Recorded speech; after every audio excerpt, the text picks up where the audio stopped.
ये क्वेश्चन दिखने में ऐसा लग रहा है कि कुछ प्रूव करना है, कुछ शो करना है, डिफिकल्ट होगा।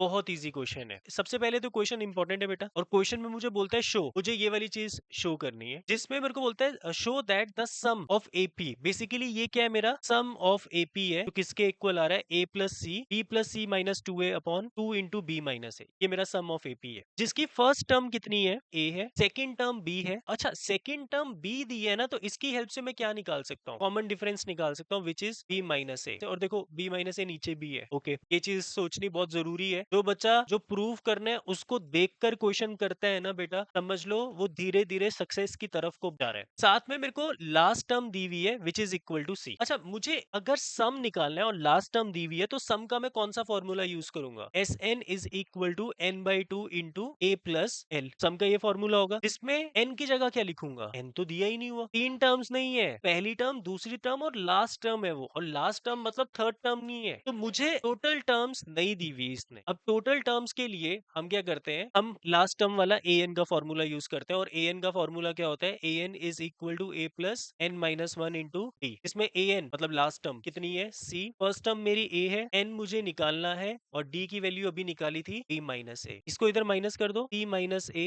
Is equal to N minus one into B minus A. B minus A को नीचे ले आएंगे तो मेरे पास आएगा C minus A upon B minus A is equal to N minus one. मुझे क्योंकि एन निकालना है, तो एन की वैल्यू क्या होगी, वन को इधर शिफ्ट करके n is equal to c minus A upon B minus a plus one. LCM ले लेते हैं, तो c minus a plus B minus A upon B minus a, और माइनस ए और माइनस ए लाइक टर्म्स है, तो ये हो जाएगा C plus B minus two A upon B minus A. ये मेरे पास किसकी वैल्यू निकल गई, एन की। और थोड़ा सा गौर फरमाओगे, देखो यहाँ पे B plus C minus two ए भी है, चीजें मैच कर रही है। अब मुझे सम का फॉर्मूला लगाना है सिंपल। अब बताओ सम के फॉर्मूला में एन की जगह पर क्या लिखूंगा मैं, c plus B minus two a by b minus a, two into B minus a. टू ये एन बाई टू का टू था जो हमने टू लिख दिया, और फर्स्ट टर्म ए है, ए की जगह ए ही लिख देंगे, और लास्ट टर्म क्या है, सी, और यही मेरे को प्रूव करना है। Hence prove, question complete. तो सम ऑफ एन टर्म्स किसके इक्वल है, तो C plus B minus two A bracket में, और यहाँ पे टू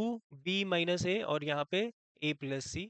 यही मुझे प्रूव करना था। देखो क्वेश्चन में कुछ भी दिक्कत नहीं है, ऐसे क्वेश्चंस आपने ऑलरेडी किए हैं जिसमें आपको सम निकालना होता था और लास्ट टर्म दी होती थी, टोटल नंबर ऑफ टर्म्स नहीं दी हुई है। तो जिन भी क्वेश्चन में टोटल नंबर ऑफ टर्म्स नहीं दी होती है और लास्ट टर्म दी होती है, तो पहले आप total number of terms find करते हो, इस वाले फॉर्मूला से total number of terms find करते हो। तो पहले जब टोटल नंबर ऑफ टर्म्स निकल जाती है, फिर पुट करके सम निकाल लेते हो।